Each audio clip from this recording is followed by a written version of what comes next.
Welcome to an episode of the Programmatic Digest podcast. I am your host, Helene Parker, and today we have Rosey Sutton on the podcast. How are you doing, Rosey? I'm great. Thanks. How are you, Helene? I am pretty excited because we're going to talk about some brand to demand stuff, B2B programmatic. What does programmatic really mean in the B2B world? How to get started, but mainly like how to level up efficiently. But before we even get to the topic of conversation today, at least on the podcast, I just want to say thank you to anybody that's listening or watching us on YouTube. You have been fantastic. So that's a special moment to just say thank you. Remember to subscribe, follow, and share those episodes to one of a friend. It's always helpful, especially with this algorithm thing that's happening on LinkedIn and other social media. So any help is always appreciated. But back to the episode now. Rosey, how about you just give us a quick introduction of who you is, what you do, your superpower, because I'm sure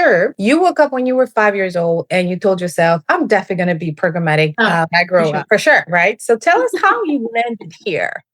Yeah, for sure. Well, I'm Rosey Sutton. I started out my career in the Bay Area at kind of some of the bigger agencies. Started out on the traditional side. My first position was a media assistant, but I ended up doing broadcast buying. So that was quite a long time ago. But since then, about 15 years ago, I landed my first job that was firmly in programmatic, which at that time, I don't even think we were calling it programmatic yet. And it was display. That was it. Just display. Yeah. Display advertising. Yeah. Okay. But I fell in love with it. I love it was like such a great fit. And then I think it was also, especially in recent years, it's been just such a full circle moment because I did start out buying broadcast. Now I'm buying broadcast again, just in a different format, right? Digital broadcast, essentially with CTV and audio and things. So it's been really fun to see the industry evolve and improve quite a bit over time. And yeah, now I am at Leadswell, where I am the head of programmatic, where we're building brand to demand campaigns. That's really, really cool. So tell me a little bit about Leadswell, and maybe we can get into the topic of today. Yeah. So Leadswell is a content syndication and programmatic partner. Earlier this year, Matt Kane, who I work closely with there, was looking to expand into programmatic. And it just so happened that I was looking for a new opportunity at the time. So Matt and I connected, and I was able to help him build out the programmatic offering. What we're really finding is that a lot of clients don't want to run just straight content syndication or lead generation alone. They're really finding that sweet spot is having a little bit of brand that goes along with it. So obviously it's going to vary by client depending on what their goals are, which area of the funnel they're really focused on. But from there, once we talk to the clients, we can put together some turnkey packages. And what I find is that when we do have a bit of programmatic coupled with content synd or lead generation, it really just accelerates the entire process, because the more familiar with your brand the users are, the more likely they are going to be to convert. So it's really just about keeping those leads warm through that entire lead generation process to help the sales team later to convert them. So I heard you say a lot of like genius things, right? But let's just break it down for the listeners and honestly for me. I heard you say content syndication. What does that mean? So content syndication is basically something that B2B marketers do when they want to promote specific content. So let's say they have a white paper that really describes what their product does. They want to get that white paper out there into the hands of the buyers. So what they're going to do is they'll work with a partner to build out a content syndication plan, which is then going to basically generate lead based on folks that want and are interested in that content. It can also be webinar based. I'm sure you've gone and you've signed up for a webinar before. That could be content syndication. And when you fill in that form to get either the white paper or the webinar, then you are a content syndication lead. Oh, I have another term for it. Is it similar to what we call lead magnet? Maybe. And see, now I'm not familiar with that term. That's the term we use to build up your email list or your customer, your CRM, is that you have to give something out to receive their information. It's all consented, obviously, as long as it's said that it's consented. So I call that lead magnet, but maybe a marketer is going to DM me on LinkedIn later after this episode is live and clarify the two are not the same.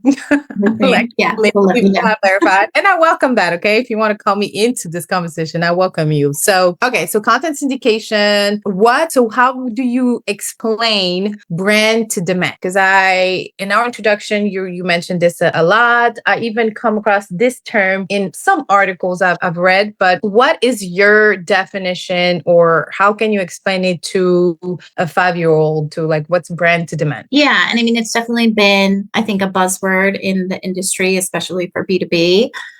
For the past, 2 to 3 years, I think people have really been talking about this brand to demand. I really like to think of it as being more of a mindset. Brand building and demand aren't separate motions, right? You really need to be thinking about building a holistic campaign. So I think they're part of the same system. When they're connected, that's when you can really build momentum, kind of a nod to what I said earlier about accelerating that funnel, right? Matt likes to say, you have content syndication, you have programmatic, but if you take 1 + 1, right, you're not going to get 2, you're actually getting 3, 4, or 5, depending on the program, because you're really just getting so much more, because the programmatic is really just helping to prime that audience just to help them convert later. So often I think what can happen, and especially agency side, which is where, I come from, I think quite often everyone's running so fast. You have your different teams in the different silos. This is the brand team, this is the demand team. They're not really talking to each other. And then the results are going to be a mismatched campaign.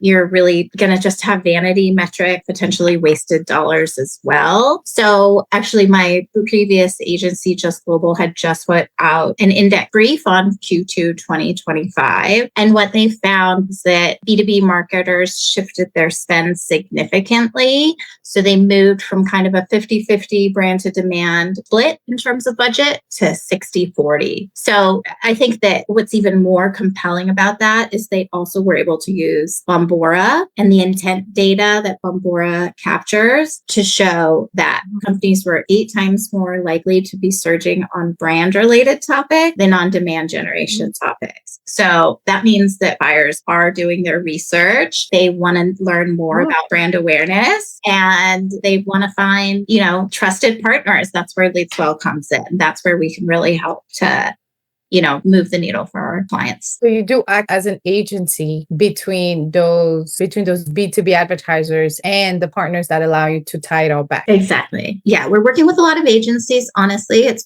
been great because I've been calling on a lot of folks that I worked with in the past. So that's been personally very fun for me. But yeah, we're working with clients direct as well as agencies. Okay. And so where does programmatic fit into this? Programmatic it's almost like, I think of it almost as like an add-on. It feels like an add-on. Right. And it depends on the client. Some clients are saying, I don't want to pay for display. I can't prove that. So throw it in, set it. That's no problem. We can package it up in a way that the programmatic is added value so that it's not going to hurt that CPL. Right. So we are really flexible in that way. We can work with every client however they need, us to work with them. Sorry, I kind of lost my train there. No, I like that. I mean, I said dang because I was like, dang, guys, you're adding programmatic as an added value. Well, we can package it up that way. But it's okay because, us programmatic ninjas, we get so tunnel focused and we think that's the only way. But ultimately, programmatic is just part of the overarching vertical that is marketing. Like we're here just like our product, our services with an individual at the end of this that's going to convert, either buy it, sign up, share it, be aware of this information. You talk about content syndication, download it so they can implement it on their own, take action on anything basically. Yeah. And so sometimes programmatic makes sense, sometimes it does not. And I said, absolutely. Yeah, but it is what it is. And so for the case of B2B, I also want to point out how you mentioned, you use Bombora's intent. Was it intent audience or something like that? Mm-hmm. Intels, excuse me. And so I just want to remind my friends that are listening, right? Because like we're cousins at this point, all my cousins listening or watching it on YouTube, that it's okay to branch outside of what tool you have in front of you, because sometimes you just have to have a Bombora as an added partner to help you do what you got to do. And, shout out to Bombora for doing what they're doing. But at the end of the day, sometimes you have to extend. And the best way to do it is like to give it a test, right? You've heard me say this so many times. Don't be afraid test. It always comes with the lessons, whether it's successful or not. The second thing is that don't wait until you need it to reach out and build your I like to say your supply path toolkit, which what I mean by that is that you have to be able to open your toolbox like that toolkit, and then look at it and say, today I need to do a planning for B2B. It's going to be measuring, it's going to be account-based, ABM. I'm going to need to send Rosey some CRM information. Who do I know at Library? Who do I know in my DSP? Who do I know in MediaMath? Exactly. It's already in your toolbox. You've already set up this relationship. That's almost halfway.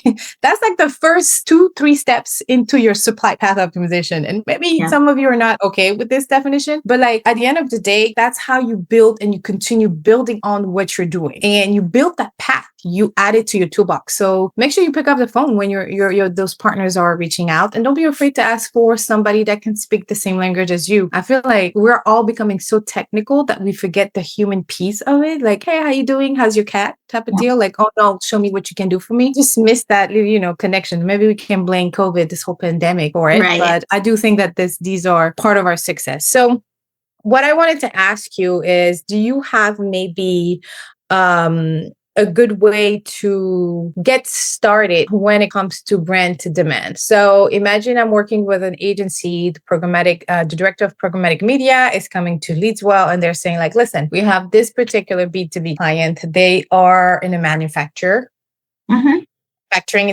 vertical. What would be like 3 strategies or tactics you're going to come back to them and say, okay, from a Leadswell perspective, from a Rosey perspective, right? Because you have a lot of expertise. These are the 3 things I would recommend this manufacturing or this engineering, pick one, client to get started and to focusing on this brand to demand strategy. Yeah. And I think it's going to depend, right? What is the client doing already? Which stage of the funnel are they really focused on? Do they need kind of a bigger push? Do they have an event coming up? Kind of what's going on? What's the current lay of the land with the client, right? So that's the first thing, is just establishing what's the current environment, and then figuring out like, where can we really plug in? Is this a new product? Nobody knows about it. Then do we need to be doing awareness? I am a huge video. I think that video is just going to make things go so much faster. It really taps into the emotive part of media, right? We're all curating our environments these days. And so as we're watching Hulu, let's say, we see a B2B ad where we're used to just seeing pharma ads, right? Well, your ears are going to perk up. Even if you walk out of the room, you're going to hear that's a B2B ad. And you're going to go, oh, wow, I can't believe SAP just did that CTV ad. You're going to say, hey, now I'm curious. It lends itself to being a little bit more interesting, right? So I do really love video if there's a place for it. And if the client really needs that awareness, they have a new product, whatever the landscape is, just making sure that you're aligning to the most appropriate channel for that. I will be honest, most clients are going to run display. Which assets do they have on hand? They have display. Which assets, which creative do they understand? Everyone can understand display, the most flexible ad unit that there is. So display's easy. Now, where I think it gets interesting and why I do like working directly with some of these clients is because you can really dig in and see what their needs are. Do they really need to bring a lot of new folks to their website? Sometimes audio is the answer then, because audio has that same effect as like terrestrial radio, where it does get people to actually reach out and contact. So maybe audio is the right thing, because I've found with audio, you just end up getting a really high new user rate on the site in GA. So it's just kind of figuring out what are the little tricks for each channel, and then how does it fit into what the client is currently doing, their marketing stack, etc. And then just making sure you're connecting those dots throughout, measuring the whole journey, every channel, and then also measuring how do the channels work together. What I found in my experience is that programmatic has that halo effect, right? So it's affecting something. You just have to figure out what it's affecting. Is it driving my lead volume? Is it improving my social CPC? Is it, you get the picture, but just trying to figure out like what is programmatic affecting. I think I love that too, because it goes back to what you said about content syndication, was just building that connection and going back to refocusing on that end user. It's like my P2P audience, despite to industry or vertical, they download guides, they download white papers, they sign up to webinars, they attend conferences. Right. And so there's some level of organic, maybe I should say, content or organic interest there that programmatic and, like you said, could really increase, multiply, maximize. So, right, accelerate. There you go. That's actually a great way to bring the whole thing home here, because I did want to ask you about Leadswell approach to, because you mentioned in our introduction that you have a special connection with intent, tactic or strategy or approach, I would say. So can you just elaborate on that real quick? Sure. Yeah. I think with intent data, really what you're looking at, there's so many ways you can use intent data, right? I think when intent data first came out, I remember hearing about it about 8 years ago was when it was first kind of like the buzzword. There's so many. The duration, the most likely. I don't know if you grew up in the industry like me, but like for my listeners out there, like most likely you've seen it in your DMP, and it was like most likely to high propensity. Exactly. Yes. 95% intent, 10% intent. If you remember those are the start of the intent data segments that natively DSP, but continue. Sorry. Well, and if you think about it, what was that? I say you took me back. You took me back on it. Awesome. I like to think about intent data as kind of almost aligning to the funnel, right? Like, and really thinking about that journey. I think that's when it gets really powerful, is taking, okay, where are these folks in the funnel? And then how can we take the creative to match where they are within the funnel to really drive home the messaging? That's, I think, kind of one of the biggest things that I've seen as well. And I think that Just Global mentioned it in their brief too. But when you really connect that journey and you ensure that your creative is matching your landing page in each stage of the funnel, then that's when you're really going to see that improvement. Because if it's disconnected, if you have a CTV, well, CTV is probably not a great example. If you have a online video ad and you're driving straight to a gated asset, which by gated asset, I mean a lead form, that person's going to bounce. I don't want to give you my information. I don't know who you are yet. You have to nurture them a bit more first, sending them first to a brand page, then to a testimonial page, then the lead form, then they're warm, then they're going to convert. So it's really just thinking about that journey and making sure that in the early stages, you're not doing things like that cut your chances of converting. Love what you said, especially the hint of creating, matching the landing page or the strategy and the tactic that you're running for. Because I think we don't do a good job at giving my creative folks enough flowers. Okay, we got to give them some sugar on this, because I've ran many programmatic campaigns in my lifetime where creative were, how am I going to say this with a lot of honor and respect? Creative were simple. Yes. Not because of the designer or the creative person, but because of the demand from the clients. Like, we only want this is how we want to match our brand, let's say. And so the creative should only have these words in it. Right. And so it really limits the creativity from that designer, especially in the programmatic world where display is so basic. And so I've run so many campaigns where those creative ads were very, very, very simple and not perform as well. And I had the great data. I had the tool. I was optimizing on a daily basis, almost on an hourly basis. Well, not too much, and it did not, it just didn't, it just didn't perform as well. And as soon as we replaced those creative with like something else, then you saw an uptick on engagement, such as, I don't like to mention CTR, but you see something, it starts with a CTR impression. your win rate starts increasing. Then you start your conversion coming in if it's a conversion based campaign.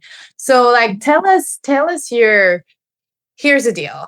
We're programmatic marketers, or we're marketers. We may not be the one creating those creative or designing those creative, but here's our responsibility when it comes to maybe recommending.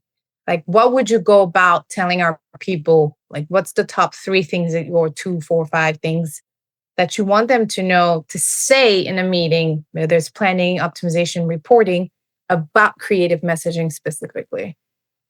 I mean, I think one of the first steps, like as the client, or if I'm working directly with the client, like one of the first things to do is really just look at your journey, map it out, get a PowerPoint open, put all of your different creatives in there, map that journey out.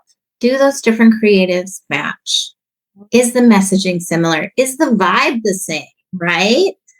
And thinking about that, then you can really start to isolate and say, oh, we are really lacking in the middle of the funnel. We don't have enough content. Also, why are we running only display? Like, we're only running display in the middle of the funnel. We should probably really be thinking about native video, audio, right? And really just thinking about the full journey, which channels make most sense. Yes. And then making that creative match along the way. I've actually done this for clients where they're saying, sometimes they'll say, I don't understand. We've given you a bajillion creative and this is not working. This performance is not good, right? And then you put it in front of them and they go, oh, I didn't know that all of our creatives were so different. So that would be like the first step. The second step, just like taking all of the little things, taking all of your display ads and analyzing them against each other, thinking about what are my CTAs? Like, does anybody care about Learn More? Like, nobody wants to read a Learn More CTA ever again. So like what I used to tell my clients in my last agency job where I was working on healthcare is like, match that CTA to whatever your product is doing. So if it's a gastric bypass surgery, then align those words in that CTA to that surgery, right? Lose weight now or whatever it is. But just you have to connect the dots because people know. Yeah. We know as consumers. And by connecting the dots and making that journey really tight and that messaging really tight, you're building trust with the end user. And that's the goal, right? Because once you have that trust, then it makes your job a lot easier. That's so good. I love what you said about, change to Learn More CTA into what your product or service is offering. Like, I think I have to say it again for my people listening and for the people in the back, because I think that's really important. But like, if you're a trader, if you're it doesn't matter what role you hold. If you're running a campaign or about to start running a campaign, or at the end of your campaign, you're presenting your results. This is how you change data into insight. It's like you take the picture, you use example of this display performed really well for this tactic versus this display ad for this other tactic B. And therefore we recommend this and this, or maybe an iteration of this creative with another CTA, let's say. There's also a really important thing that I wanted to mention is that we don't always pay attention to creative. And I think that's a big, big mistake. This is how you become like a great marketer or a great analyst, right? Because at the end of the day, that's what we do. We analyze everything. We question everything. We verify everything. Please verify everything. This is what we are supposed to do at its core.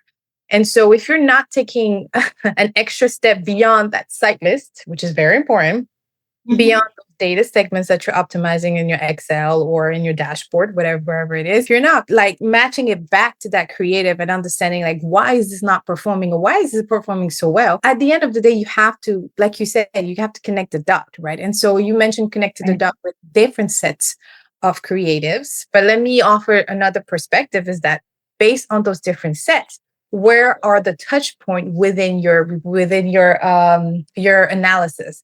Is creative set A performing better with, I don't know, this data segment, or creative B performing better at a certain time of the day? It has to stand out, right? If it's standing out of the ordinary, or it's just like too good to be truth, like assess, try to look for it. Is it that bad? Like, should we pause it? But before you pause it, look at other things and then out with this, right? Because I think that's another mistake. And it's on my heart to tell my people out here in these streets that if you're optimizing and you do not know where your creative is landing, you are not doing a great job of what you're doing.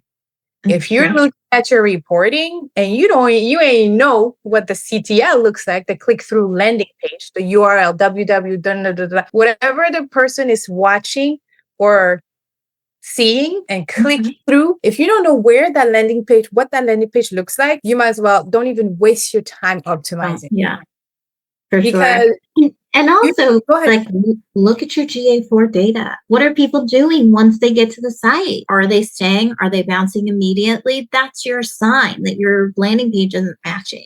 If your engagement is super, super low for programmatic, and listen, it's going to be lower than search. We don't have the intent, right? Yet, like, people are still in the awareness or mid funnel typically.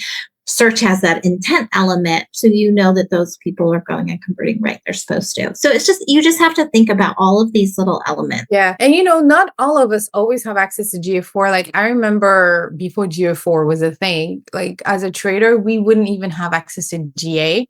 But if you do request it for the purpose of doing a better job for your clients, you should always receive a yes. Now it's very unnatural for a trader to pay too much attention to GA because Google Analytics, for my people who don't know, because it's not our source of truth. What Rosey is saying is that it may not be your source of truth, but it can help you in your analysis within your source of truth platform, whether it's a DSP or it's a tactic or whatever it is these days, right? And so if you are seeing that your data is not performing really well and GA4, right, on the view only, if you're like, yeah, the bounce rate is like 100% on this, like you have confirmation all the way through and through, like this ain't it, you got to change it off right now, exclude, burn it down, do something else, but don't continue doing this. Now, if you see that this data is not performing as well, but on before you have, I don't know, what would be a good metric? Time of sight is like the longest, or I don't know. And maybe there's an opportunity for you to assess, okay, so these numbers are not performing really well, but on this end, it's helping. How do I connect it together? How do I maybe use this data in GA4 to test another tactic in my DSP? Should we go native on this one? Should we go contextual? Should we reach out to creative contextual or advanced contextual, right? Like a And I would even say, like, I don't even think of it at that detailed of a level. I think of it as which stage of the funnel needs help, right? So if your time on site is really low and your engagement is really low, you're not nurturing those folks enough. You really need to focus on that top in the middle of the funnel, because that's where you're going to get to them, right? And you just need to have enough touch points. You need enough frequency reaching them to warm them up so that good. That's a good reminder. That's a great reminder, because we do get very detailed. I mean, I just went straight deep. And I was thinking that earlier too when you were saying it, because I remember being junior and I remember thinking, why are they telling me about GA? Like, I don't care. Like, I don't even see the creative. I send it to the ad ops team and write whatever your structure is. But like, maybe you're just not that connected to that part of it. And as you get more senior, you can see the bigger picture. It's easier, but it's so important to try to take that step outside of what you're doing in the details. This CTR is higher. This is that. What does it mean? And sometimes that is where people like you and me come in, where we can help.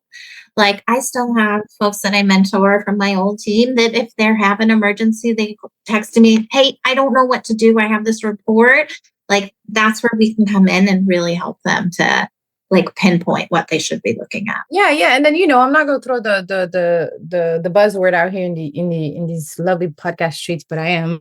But sometimes that's how any AI tool can also help you. Like, you can chat GPT some of those and say, listen, what would be the bigger picture? Help me see the bigger picture based on those data point. Help me see, this is my client, this is the goal, this is how long it's been running, like the strategy. Like, tell ChatGPT what you're doing first, right? To help them out so it doesn't hallucinate, wink, wink.